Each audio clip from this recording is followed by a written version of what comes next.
வணக்கம். இது தமிழ் குரல். நான் உங்கள் பானு. இதுவரைக்கும் வரலாற்றிலே இல்லாத அளவுக்கு ஒரே ஒரு நபரை எதிர்க்கிறதுக்காக, இந்த மாநிலத்தை கைப்பற்றுறதுக்காக யாருமே செய்யாத அளவுக்கு ஒரு ஆளு, ஒரே ஒரு நபர், அவங்களை எதிர்க்க முடியல. மீண்டும் மீண்டும் உங்களுக்கு தோல்வியை வந்து கொடுத்துட்டே இருக்காங்க. அந்த நபரை எதிர்க்கணும், எப்படியாவது அந்த மாநிலத்தை கைப்பற்றியே ஆகணும் அப்படின்ற ஒரே குறிக்கோளோட இந்த ஒன்றிய பாஜக அரசு செயல்பட்டுக்கிட்டு இருக்கு. ஏற்கனவே தேர்தல் ஆணையம் இவங்களுடைய கைக்குள்ள, இவங்களோட கண்ட்ரோல்ல இருக்கு அப்படின்றது நம்மளுக்கு தெரிஞ்ச விஷயம் தான். ஆனா தேர்தல் ஆணையம் மட்டும் இல்ல, சிஆர்பிஎஃப், ஐடிபிபி, சிஐஎஸ்எஃப், பிஎஸ்எஃப் இப்படி எல்லா மத்திய துறையும் தன்னோட கட்டுப்பாட்டுக்குள்ள கொண்டு வந்து தன் இஷ்டத்துக்கு ஆட்டி வைக்குது இந்த பாஜக அரசு. சொல்ல போனா ரயில்வே முதல் கொண்டு, அந்த ரயில்வே அதிகாரிகள் முதல் கொண்டு இந்த தேர்தல் வேலைக்கு இறக்கி விட்டுருக்காங்க. இதுக்கெல்லாம் ஒரே லட்சியம், எப்படியாவது இந்த வாட்டி ஆட்சியை பிடிச்சே ஆகணும். இதுக்கு உச்சபட்சமா அவங்க ஒரு வேலையை செஞ்சிருக்காங்க. இது வரைக்கும் வரலாற்றுல இல்லாத அளவுக்கு கிட்டத்தட்ட 2,45,000 மத்திய ஆயுத காவல் படையை இறக்கியிருக்காங்க. இதுக்கெல்லாம் அசர்ற ஆளு நான் கிடையாது. இதெல்லாம் எங்களை பயமுறுறதுக்காக நீங்க பண்றீங்க. ஆனா ஒரே ஆளா நின்று இதை எதிர்த்து நான் ஜெயிப்பேன். இது மட்டும் இல்லாம என்னோட கட்சி ஆளுகளை நீங்க தொடர்ந்து டார்கெட் பண்ணி இருப்பீங்க. இப்படி தொடர்ந்து நீங்க டார்கெட் பண்ணீங்கன்னா என் கட்சி ஆளுல ஒருத்தர் இறங்கினா கூட பெண்களை ஒட்டுமொத்தமா ரோட்ல நான் இறக்குவேன் அப்படின்னு ஓப்பனா சவால் விட்டுருக்காங்க. எந்த மாநிலத்துல இப்படி கிட்டத்தட்ட 2.45 லட்சம் மத்திய காவல் படை இறக்கியிருக்காங்க? யாரை எதிர்க்காங்க? எந்த மாநிலத்தை கைப்பற்றுறதுக்காக பாஜக இவ்வளவு தூரம் இறங்கி வேலை செய்யுது? அதாவது வெஸ்ட் பெங்காலுடைய முதல்வர் மம்தா பானர்ஜி அவர்கள் வந்து இவங்களும் பல தடவை தோக்கடிக்க பாக்குறாங்க. ஆனா முடியல. 1 இல்ல 2 இல்ல 3 முறை அவங்க தான் ஜெயிச்சிருக்காங்க. பாஜகவை ஓட விட்டுருக்காங்க.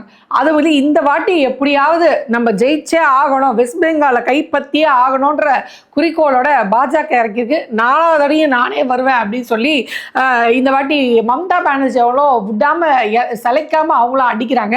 ஸோ மம்தா பானர்ஜி அவங்கள வந்து எதிர்கொள்ள முடியாம இவங்க என்ன பண்றாங்கன்னா, அந்த வெஸ்ட் பெங்கால் முழுக்கவே வந்து மத்திய ஆயுள் காவல் படை வந்து இறக்கியிருக்காங்க. 1 இல்ல 2 இல்ல 2,45,000 காவல் படை வந்து இறக்கியிருக்காங்க. இவ்வளவு தூரம் நீங்க வந்து ஆட்களை இறக்க வேண்டிய அவசியம் என்ன? பக்கத்துல மணிப்பூர் வந்து பத்தி எரிஞ்சிட்டு இருக்கு. வருஷ கணக்கா அங்க வந்து எங்களுக்கு நிம்மதியே திரும்பல, எங்களால அமைதியான ஒரு வாழ்க்கையை வாழ முடியல, இந்த பக்கம் மோடிஜி திரும்பவே மாட்டாரு, எங்களுக்கு அமைதியான ஒரு வாழ்க்கையை கொடுங்க அப்படின்னு அங்க இருக்க மக்கள் எல்லாம் வந்து கொந்தளிச்சிட்டு இருக்காங்க. பெண்கள் குறிப்பா வந்து கேள்வி கேட்கிறாங்க, இதுதான் நீங்க ஆட்சி செய்யற லட்சணமா? இத்தனை வருஷம் ஆச்சு, இங்க பெண்களுக்கு பாதுகாப்பு இல்லை, அமைதியான நிலைமை இல்லை, படிக்க முடியல, நார்மல் வாழ்க்கையை வாழ்க்க முடியல. அங்கெல்லாம் கொண்டு போய் ஆர்மியவோ இந்த மாதிரி காவல் படையையோ இறக்கி விட்டு நிலைமையை கட்டுக்குள்ள கொண்டு வராம எங்களுக்கு எலெக்ஷன் தான் முக்கியம், ஆட்சி பிடிக்கிறதா முக்கியம், பதவி தான் முக்கியம் அப்படின்ட்டு வெஸ்ட் பெங்காலை நோக்கி 2,45,000 காவல் படை, மத்திய காவல் படையை வந்து இவங்க இறக்கியிருக்காங்களே. இதுல இருந்து இவங்களுக்கு என்ன பேர் தெரியுதுன்னா, இவங்களுக்கு நாட்டு மக்களும் நாசமா போறதுல எந்தவித இதுவுமே கிடையாது, அக்கறையும் கிடையாது. அவங்களுக்கு தேவை ஆட்சியை பிடிக்கணும், ஆட்சியை பிடிச்சி அங்க இருக்க வளங்களை கொள்ளையடிக்கணும், அதை அதானிக்கு கூறு போட்டு விற்கணும். இவ்வளவுதான் இவங்களுக்கு தெரிஞ்சது. அதுக்கு மேல மதவாதத்தை பரப்பணும். கேட்டா RSS கொள்கையே தலையில தூக்கி வச்சுட்டு ஆடுறது. இதை தவிர்த்து அவங்களுக்கு வேற ஒண்ணுமே கிடையாது. ஸோ இவங்க வந்து இந்த மாதிரி 1, 2 பண்ணல. அதாவது நீங்க பாத்தீங்கன்னா இதுக்கு முன்னாடி வெஸ்ட் பெங்கால்ல கிட்டத்தட்ட 100க்கும் மேற்பட்ட அதிகாரிகளை வந்து மாத்திருக்காங்க வெஸ்ட் பெங்கால்ல பாஜக ஒன்றிய அரசு.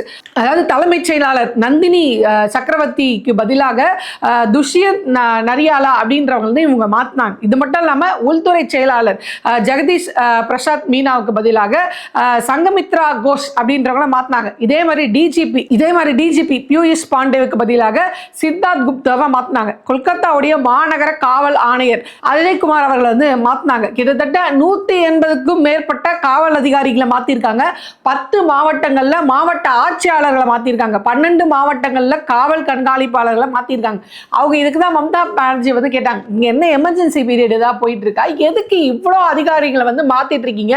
அதுவும் ஒரு மாநில முதல்வர்கள் வந்து மாநில அரசு வந்து எந்த கலந்த ஆலோசனைக்கும் இல்லை, நீங்க பாட்டு உங்க இஷ்டத்துக்கு மாத்திட்டே இருக்கீங்களே. இதெல்லாம் அவங்க எதுக்கு பாஜக அரசு தொடர்ந்து செய்யுதுன்னா, தனக்கு ஃபேவரான அதிகாரிகளை வந்து கொண்டு வந்து உட்காரு. இப்போ பணம் பட்டுவாடா பண்ணுவாங்க, ஓட்டுக்கு காசு கொடுக்கறது, இந்த மாதிரியான வேலைகள். இப்போ ஏதாவது இவங்களுக்கு ஃபேவரா சில வேலைகள் செய்வாங்களே. உதாரணத்துக்கு இந்த இடத்துல நீங்க பீகாரை வந்து பொருத்தி பார்க்கணும். இப்போ பீகார்ல இவங்க அந்த டைம்ல என்னாச்சு, இந்த இவிஎம் மிஷின்ஸ்ல வச்சிருந்தாங்க பார்த்தீங்களா, அந்த இவிஎம் மிஷின்ஸ் வச்சிருந்த சிசிடிவி கேமராலாம் திடீர்னு வேலை செய்யாமல் போச்சு. என்ன காரணம் கேட்டால் அவங்களால பதில் சொல்ல முடியல. அதே மாதிரி இந்த பாதுகாப்பு அதிகாரிகள் இவங்க நிற்க வச்சிருந்தாங்க பார்த்தீங்களா, இந்த பாதுகாப்பு அதிகாரிகளை நிற்க வச்சுதான் இவங்க இஷ்டத்துக்கு அந்த இவிஎம் மிஷினை மாற்றுறது, தொடர்பு சம்பந்தம் இல்லாத நேரத்துலலாம் வண்டிகள் போடுறது வர்றது, இந்த மாதிரியான பல வேலைகள் நடந்தது. இந்த வேலைக்கு முடிவில் தான் இங்கே பார்த்தீங்கன்னா பாஜக அங்கே வெற்றி அடையுது. அப்போ இவங்க என்ன பண்ணுறாங்க, தேர்தல் ஆணையத்திலேருந்து அதிகாரிகள்லேருந்து எல்லாரையும் தன் கைக்குள்ளே போட்டுட்டு அங்கே தனக்கு ஃபேவராக சில வேலைகள் செய்யும்போது, குறிப்பாக நம்மளுக்கு ரொம்ப முன்னாடியிலேருந்து தெரியும், இவிஎம் மிஷினை திருடுறது, ஓட் சோரி பண்ணுறது, இந்த மாதிரியான வேலைகள்லாம் வந்து பாஜகவுக்கு கை வந்த லாரி கண்டு முன்னாடி கொண்டு வந்து நிறுத்தி பப்ளிக்காகவே இவிஎம் மிஷினை மாற்றி எடுத்துகிட்டு போகிறதெல்லாம் வந்து நம்ம பார்த்துருக்கோம். ஸோ இந்த மாதிரி தேஜஸ்வி யாதவுடைய தொகுதிகள்லாம் இந்த மாதிரி பண்ணதாக சில தகவல்லாம் வந்தது. ஸோ இந்த மாதிரி பீகார் மட்டும் இல்லை, இவங்க ஜெயிக்கிற பல மாநிலங்களில் இந்த மாதிரியான இவிஎம் மிஷின் மாற்றுறது, கள்ள ஓட்டு போடுறது, ஓட்டுக்கு காசு கொடுக்கறது, அப்படியான வேலைகள் நிறைய இவங்க பண்ணிகிட்டே இருப்பாங்க. ஸோ இந்த மாதிரி வெஸ்ட் பெங்காலில் பண்ண முடியாமல் போயிடுமோ. ஏன்னா வெஸ்ட் பெங்காலுடைய முதல்வர் மம்தா பானர்ஜி அவங்க எப்படிப்பட்ட ஆளுனா செம்ம அதிரடியான ஒரு ஆள், எதை பத்தியுமே பொருட்படுத்த மாட்டாங்க. இடி ரைட் நடந்துட்டு இருக்கும்போது நேரடியாக உள்ள போயிட்டு அந்த தனக்கு ஃபேவராக இருக்கக்கூடிய அந்த பத்திரிகை, அதாவது அந்த பத்திரம் இருக்கு, ஃபைல் இருக்கு பார்த்தீங்களா, இந்த ஃபைல் மாட்டினா நான் என்னென்ன அறிக்கைகள்லாம் சொல்ல இருந்தேன், என்னென்ன நலத்திட்டங்களை சொல்ல, யாரெல்லாம் வேட்பாளராக நிற்க வச்சிருந்தேன், அந்த மாதிரியான இம்பார்ட்டன்ட் டீட்டெயில் இருக்க ஃபைலை திருடுறதுக்காகவே இவங்க இடி ரைட் நடத்தினாங்க அப்படின்னு ஒரு சர்ச்சை இதுக்கு முன்னாடி போட்டு வச்சுங்களா. அப்போ யாரை பற்றி பொருட்படுத்தாம நேராக போய் அந்த ஃபைலை மட்டும் கொண்டு வந்தாங்க. இடி ரைடு என்னோட ஆஃபீஸஸ் வீட்டில் நடத்த வேண்டிய காரணம் என்ன அப்படின்ற கேள்வியும் கேட்டாங்க. இதுக்கு இப்போ வேணால் கோர்ட் வந்து கண்டனம் தெரிவிக்குது. அது எப்படி ஒரு முதல்வர் அந்த மாதிரி இடி ரைடு நடக்கும் போது த்ரூவா வாக்கின் மாதிரி நீங்கள் போகலாம் அப்படின்னு கண்டனம் தெரிவிக்குது. ஆனால் அவங்க என்னுடைய ரகசியங்களை களவாடுவதற்காகவே ஒரு இடி ரைடை வந்து இந்த பாஜக அரசு நடத்தியிருக்கு அப்படின்னு எதிரடியும் அதிரடியாக நடத்தக்கூடியவர்கள், குறிப்பாக சொல்ல போனால் கோர்ட்டை மாட்டிட்டு கோர்ட்டுக்கே அவங்க வக்கீலாக போய் இறங்கினாங்க. ஸோ அப்படிப்பட்ட ஆளை நம்ம ஃபேஸ் பண்ணும்போது இன்னும் அதிகப்படியான இந்த மாதிரி அதிகாரிகளை மாற்றுறது, அதிகப்படியான போலீஸ் பாதுகாப்பு கடைகளை போட்டுக்கிறது அப்படின்னு நம்ம வச்சுக்கிட்டா நம்ம பண்ணுற இந்த தில்லுமுள்ளு வேலைகள்லாம் வந்து ஈஸியாக இருக்கும். இவங்க எந்த அளவுக்கு தில்லுமுள்ளு பண்ணுறாங்க அப்படின்றத நம்ம இன்னும் விவரமாக சொல்லணும் அப்படின்னு பார்த்தீங்கன்னா, இந்த ஸ்ட்ரிங் ஆப்ரேஷன் அப்படின்னு ஒரு ரகசிய வீடியோ வெளியாச்சு. அந்த ரகசிய வீடியோ என்ன அப்படின்னு பார்த்தீங்கன்னா, இந்த உமாயுன் கபீர் அப்படின்றவர் ஏற்கனவே ஒரு போலீஸ் ஆஃபீஸராக இருந்து அதுக்கப்புறம் காங்கிரஸ் இருந்து திரிணாமுல் காங்கிரஸ்க்கு வந்து, திரிணாமுல் காங்கிரஸ்லேருந்து பாஜகவுக்கு போயிட்டு பாஜகலேருந்து திருப்பி மறுபடியும் திரிணாமுல் காங்கிரஸ்க்கு வராது. இந்த திரிணாமுல் காங்கிரஸ்க்கு வந்த பிறகு இவர் என்ன பண்ணுறாரு அப்படின்னு பார்த்தீங்கன்னா, திரிணாமுல் காங்கிரஸ்க்கு எதிராகவே, மம்தா பானர்ஜிக்கு எதிராகவே இவர் வந்து பிரச்சாரம் பண்ணுறாரு. பாஜக எப்படி இஸ்லாமியர்களுக்கு ஒன்றுமே செய்யலையோ அதே மாதிரி மம்தா பானர்ஜியும் எதுவுமே செய்யவில்லை. மம்தா பானர்ஜி இஸ்லாமியருக்கு எதுவுமே செய்யலைன்னா எதுக்கு அமித்ஷாஜி சவால் விடுறாரு? மம்தா பானர்ஜி ஏ தீதி, அதுவும் எப்படி ஏ தேதி, இப்போ அவங்க ஒரு மாநிலத்துடைய முதல்வர், அவங்க இவங்களை விட பெரியவங்க, வயசுக்காவது மரியாதை கொடுக்கலாம். அந்த மரியாதை இதெல்லாம் தான் இவருக்கு எதுக்குமே தெரியாது. அமித்ஷா இல்லை பாஜகருக்கு யாருக்குமே தெரியாது இல்லையா.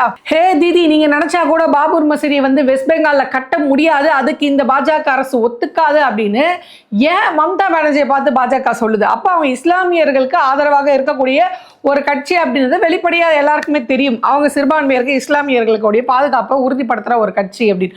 ஆனால் இவர் வந்து ஒரு ஃபேக்காக ஒரு இது வைக்கிறார். என்னன்னா, மம்தா பானர்ஜியும் பாஜக மாதிரி தான் இஸ்லாமியர்களுக்கு ஒன்றும் செய்யல, நான் தான் இஸ்லாமியரை காப்பாற்ற வந்த ஒரு ஆளு அப்படின்னு. இங்கே விஜய் ஒருத்தர் சுற்றிட்டு இருக்காரு பார்த்தீங்களா, சிறுபான்மையர்களை காப்பாற்ற வந்த தலைவன் நான் தான் அப்படின்னு.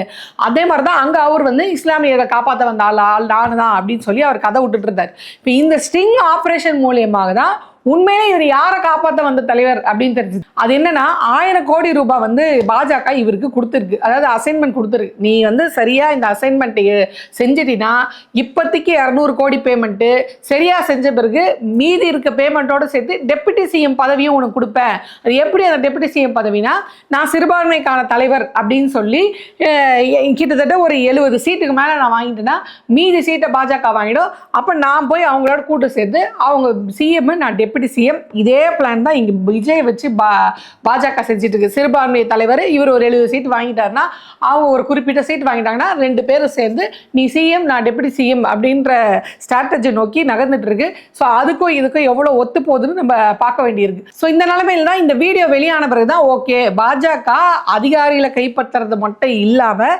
இந்த மாதிரி ஆட்களையும், அதாவது சிறுபான்மையர் ஓட்டை பிரிக்கிறதுக்குமான ஆட்களையும் பாஜக வந்து இறக்கி விட்டுருக்கு அப்படின்றது. ஸோ இந்த மாதிரி மாதிரி தொடர்ந்து மம்தா பானர்ஜியை எப்படிலாம் அந்த திரிணாமுல் காங்கிரஸை எப்படிலாம் காலி பண்ணலாம் அப்படின்ற மாதிரியான வேலையில் இவங்க வந்து இறங்கியிருக்காங்க. யார்? பாஜக வந்து இறங்கியிருக்காங்க. இதில் அந்த உமாயூன் கபீர் இருக்கார் பார்த்தீங்களா, கபீர் அவரே வந்து என்ன ஒத்துக்கிறாருன்னா, இந்த ஹிமந்த் சுபாஷ் சர்மா இருக்கார் பார்த்தீங்களா, அதாவது பாஜகவுடைய சிஎம் இருக்கார்ல, இவரே என் கூட நேரடி தொடர்பில் இருக்காரு. அது மட்டும் இல்லாமல் பிரதமருடைய அலுவலகத்தில் இருக்கவர்களுக்கும் இதோட தொடர்பு இருக்கு. ஆக இந்த வாக்கு வங்கி வெஸ்ட் பெங்கால் திரிணாமுல் காங்கிரஸுடைய வாக்கு வங்கியை பிரிப்பதற்காகவே இவர் பாஜகவால் இறக்கப்பட்டிருக்கிறார். அப்படிதான் ஒருத்தர் இங்கே இறக்கப்பட்டிருக்கிறார், அந்த மாதிரி தான் அவர் அங்கே இறக்கப்பட்டிருக்கிறார். ஸோ இந்த மாதிரி இறக்கெல்லாம் விட்டு வந்து திரிணாமுல் காங்கிரஸோடைய ஓட்டு வங்கியை வந்து பிரிக்கிற வேலையை பார்த்துருக்கு. ஸோ இவங்க பண்ணாத வேலையே கிடையாது. எஸ்ஏஆர் மூலயமா கிட்டத்தட்ட 90 லட்சம் ஆல்மோஸ்ட் 1 கோடி வாக்காளர்களுடைய வாக்குகளை வந்து இவங்க பிடிங்கி விட்டாங்க. இந்த வாக்காளர்களை பிடுங்கிறது, அதிகாரிகளை மாற்றுறது, மத்திய காவல்துறையை வந்து இறக்கி விடுறது, அது மட்டும் இல்லாமல் மரியாதை இல்லாமல் பேசுறது. ஆனால் கேட்டால் என்ன சொல்லுவாங்க அப்படின்னா, நாங்கள் தான் பெண்களுக்கு பாதுகாப்பு. மே 4க்கு அப்புறம் ரிசல்ட் வந்ததுக்கப்புறம் பீகார் அதாவது வெஸ்ட் பெங்காலில் ஒரு பெண்கள் கூட வந்து பாதுகாப்பு இல்லை அப்படின்னு கம்ப்ளைண்ட் பண்ண முடியாது அப்படின்னு அமித்ஷா அளந்து விடுறாரு. ஆனால் என்ன சொல்கிறாருன்னா, அந்த மாநிலத்தோடைய முதல்வர் அவங்க மூத்தவங்க பெண் முதல்வர் அவங்கள பார்த்து ஹே தீதி, ஏற்கனவே தீதி ஓ தீதின்னு சொல்லியே திட்டு வாங்கிட்டு இருந்தாங்க. அதை தான் இவங்க சொல்கிறாங்க, போன வாட்டி தீதி ஓ தீதின்னு சொன்னேன், 71க்குள்ளே ஒன்று சிறுக்கணும், இந்த வாட்டி ஹே தீதின்னு சொல்லியிருக்க, உன்ன மகனை 50 கூட தாண்ட விட மாட்டான்டா அப்படின்னு அவங்களும் ஓப்பனாக சவால் விட்டுருக்காங்க. ஸோ இதுதான் வந்து எல்லா தலைவர்களும் வந்து மம்தா பானர்ஜி அவர்களுக்கு வந்து ஆதரவு தெரிவிச்சிருக்காங்க. வெஸ்ட் பெங்காலில் ஒரே ஒரு பெண் புலியாக நின்று அவங்க வந்து சண்டை பண்ணிட்டு இருக்காங்க. ஸோ இவங்க வந்து கண்டிப்பாக ஜெயிச்சு வரணும் அப்படின்னு ஆதரவு கொடுக்குறாங்க. அதாவது அவங்க மட்டுமே ஆளணுமா, வேற கட்சி ஆளக்கூடாதா அப்படின்றது நம்மளோட இது இல்லை. ஆனால் நேரடியாக களத்தில் போய் நின்று இந்த மாநிலத்துக்கு எது தேவை, அந்த மாநில மக்களுடைய தேவை என்னன்னு புரிஞ்சு அதற்கான ஆட்சியை நான் கொடுக்குறேன்னு சொல்லி பாஜக ஒரு இடத்துல கூட நின்று ஜெயிச்சதா சரித்திரமே கிடையாது. ஏற்கனவே இருக்கிற கட்சியை காலி பண்ணுறது, அந்த கட்சிக்கு எதிராக ஒரு ஆளை இறக்கி விட்டு அது சிறுபான்மை இஸ்லாமியர்களோட ஓட்டை பிரிக்கிறதுக்கா மாதிரி ஆளை ரெடி பண்ணுறது, அதிகாரிகளை மாற்றுறது, தனக்கு ஃபேவராக திருட்டுத்தனம் பண்ணுறதுக்கு ஏற்ற மாதிரி தேர்தல் ஆணையத்தை வந்து கைக்குள்ளே போட்டு வைக்கிறது, நீதிமன்றத்துக்கு போனால் நீதிமன்றம் இல்லை நான் தலையிட முடியாதுன்னு சொல்கிறது. இப்படி இருக்கக்கூடிய எல்லா இதையுமே எங்கே போனால் நம்மளுக்கு தீர்வு, யார் நம்மளுக்கு பாதுகாப்பாக இருப்பாங்கன்னு நினைக்கிறோமோ அவங்க எல்லாருமே தன் கைக்குள்ளே போட்டுக்கிட்டு ஒரு வற்புறுத்தி அந்த இடத்துல வந்து போய் உட்கார்றது. இந்த மக்களுக்கே இஷ்டம் இல்லைனாலும் அந்த இடத்துல போய் உட்கார்றது. இதுதான் அவங்க வந்து சொல்கிறாங்க. இப்போ இருக்கக்கூடிய காவல்துறை, அதாவது வெஸ்ட் பெங்காலில் இருக்க கொல்கத்தாவுடைய காவல்துறை, நம்ம மாநிலத்துடைய சொந்த போலீஸே நம்மளுக்கு ஃபேவராக இல்லை, அவங்க வந்து பாஜகவுக்கு ஃபேவராக வேலை செய்ய ஆரம்பிச்சிட்டாங்க. நான் கடைசியாக நம்பி இருக்கிறது இந்த IAS IPS அதிகாரிகள் தான், அவங்களாவது நடுநிலையாக வந்து வேலை செய்வாங்க அப்படின்னு நான் நினைக்கிறேன். ஸோ ஏன்னா ஒரு ஒரு ஒரு அசம்பாவிதம் நடக்குது, ஒரு பிரச்சனை நடக்குது, ஒரு 2 தரப்பு அடிச்சுக்கிறாங்க. இப்போது சமீபத்தில் திரிணாமுல் காங்கிரஸும் பாஜகவும் வந்து அடிச்சுக்கிறாங்க. அப்போ அதில் திரிணாமுல் காங்கிரஸை சார்ந்தவர்களை மட்டும் அரசு செய்கிறது, அவங்கள மட்டும் டார்கெட் பண்ணி இது பண்ணுறீங்க. கொல்கத்தாவில் பாஜகவுடைய வேட்பாளர் ராகேஷ் சிங், அதாவது துறைமுகத்தில் நிற்கக்கூடிய பாஜக வேட்பாளர் ராகேஷ் சிங்கை மட்டும் ஏன் இதெல்லாம் கைது செய்யலை? இது மட்டும் இல்லாமல் திரிணாமுல் காங்கிரஸை சார்ந்த 1000க்கும் மேற்பட்டவர்களை திட்டமிட்டு இவங்க வந்து கைது செய்கிறதுக்கான வேலையில் இறங்கியிருக்காங்க. ஸோ இது வந்து எலெக்ஷன் நெருங்குற இந்த நேரத்தில் இவங்க எதுக்கு பண்ணணும்? ஸோ அப்போ இவர் வந்து ஒன்று சொல்கிறார், இல்லை நாங்கள் வந்து பாதுகாப்பு நடவடிக்கையாக இதெல்லாம் பண்ணுறோம் அப்படின்னு சொல்கிறார்.